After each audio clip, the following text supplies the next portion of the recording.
What's up, everyone? Welcome to the Power Play with CJ. I've been focusing on kind of breaking news that the Buffalo Sabres and Mike Babcock are currently negotiating a contract, meaning he could just be lured out of Detroit to join the Sabres. Let's look at the Pagula family will back up the Brinks truck to pay him. And according to Twitter, it's about a $2 million a year difference between Detroit's offer and Buffalo's offer, which, it's one thing to take one to help the team. It's another thing to leave $2 million on the table annually. That's obviously a substantial amount of money.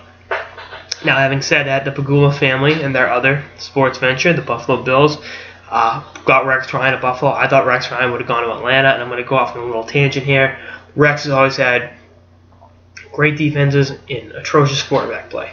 I thought he would have taken that Atlanta job because they had a pretty good quarterback in Matt Ryan, an okay defense that he really could have helped elevate, to be in his likeness. I thought the defense underachieved the last few seasons. I thought they had talent, but they underachieved the Atlanta Falcons defense. Having said that, went to Buffalo and still has a really, really good defense and still no quarterback. So, interesting situation for good old sexy Rexy.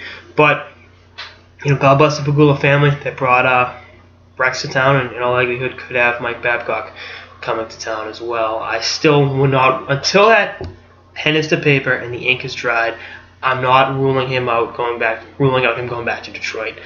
I think the Wings organization has such an unparalleled track record of success over the last couple of decades that leaving that, and I get Buffalo has some good young players, we'll get to that in a second.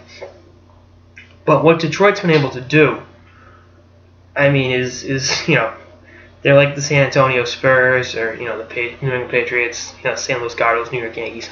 They're great every single year. They have a shot to win it. And I know Babcock's only won it once, but, they've come up against some tough opponents, have lost some tough series, and see what happens. But you look at taking the money out of the equation.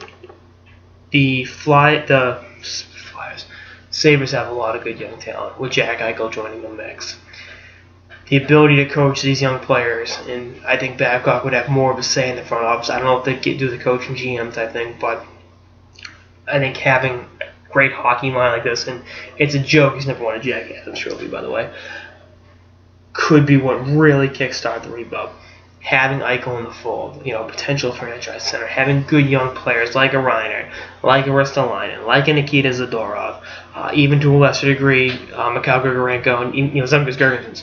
Really good young hockey players that can play, and to see how well they play at the NHL level will take some time, and the best of them will rise to the top. But there's the ability to really get better in the next few years, and become a contender in the Eastern Conference. And I think having a guy like Babcock at the helm will really, really kickstart that. So we'll see what happens. But until the deal is done and official, do not rule out the Detroit Red Wings. Anyway, that's all I got some sort of the Power Play with CJ on the possibility of Mike Babcock going to the Sabres. Stay tuned for more episodes, fill the playoffs, and beyond. Later, guys.